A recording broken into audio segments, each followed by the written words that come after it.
Mary Hamilton here with Mad Data IO, formerly known as Mid-Atlantic, but I was riding down the car the other day and this was like, parent SOS type thing. And my son's talking to me about my eldest son. We're on the way to soccer, doing the whole, we're getting back into the groove of things, which is making him really happy, which I'm excited about as a parent.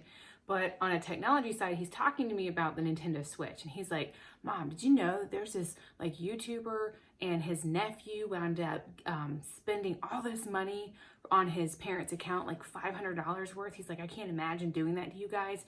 He's like, the mom was upset. So the YouTuber gave his aunt $500 to cover his cousin's mistake. And I was like, wow, that's really amazing. But it got me thinking.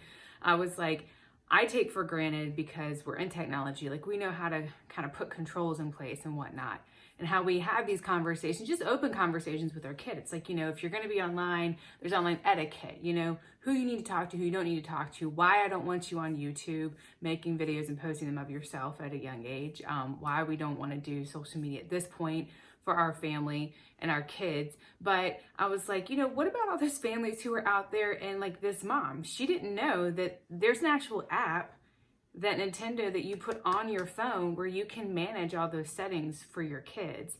You can put limits on there that they can't spend more than X amount of dollars, or you can just disable it, that they can't have anything unless they ask you for it. Mind blown, right? You've also got on the app, you can control who they talk to. You can turn the mic off, because a lot of kids, we've done all these things, but again, like parents don't even think about it. You're like, oh, you're just playing a game. And I'm like, no, there are grown men, there's grown women on here, and they are talking to your kids and they are asking them questions. I mean, talk about online predator. We've all seen those like Dateline like scams where people think they're going to a kid's house to do that, and kids just give information. But you can stop that. Like, you can block all that stuff on this app. You can also block mature, content that they see, so they can't just download games. There's all sorts of things you can do to protect those accounts and not give your kids all that freedom, not give them all this stuff. A lot of, we take for granted, like, yes, this entertains them, but this is a big freedom that kids have. And it has big consequences for parents. So don't feel helpless. You're not alone. A lot of parents don't know this. So if you are interested in knowing the details, message me, please. So all of those parents out there who are frustrated with technology because you feel a little helpless and overwhelmed with it, holler at me. I got your back for this, so that you can put those into place. And Nintendo was actually hacked, no surprise, like everybody else, last spring because of COVID. Hackers knew everyone's going to be home, kids are going to be playing. So what did they do?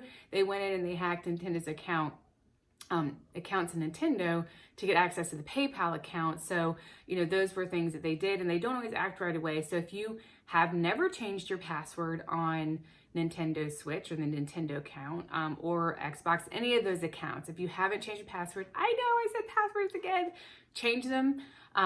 Enable two-factor authentication, and go check your PayPal. Go ahead and update that information. Change those things so that you're protecting your assets and your stuff. So from parent to parent, I got your back. Holler at me if you need some help.